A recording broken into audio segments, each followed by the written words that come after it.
AMC stock analysis. This is for Tuesday and onwards. Am I buying? I'm covering all that in this very short 1-minute video, so watch till the end.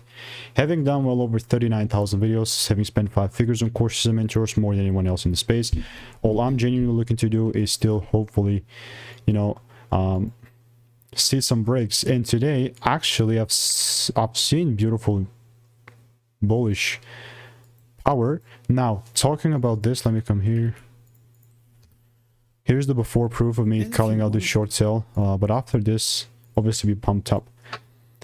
My 2 cents were that I wanted to see the lows get cleared out, and still, genuinely speaking, that's the exact same bias that I'm in still. There you go, like this is where we were. Filling in like this little supply zone.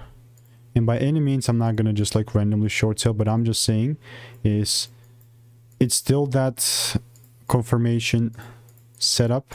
If I see that confirmation setup, I'm looking to take it out. And there's like really no doubt around this, but if no rules are met, obviously why the heck would I short, you know? So the same thing like previously. Stay tuned, and if you want to make more money trading in a simple lean way, click the first link in the description. It's free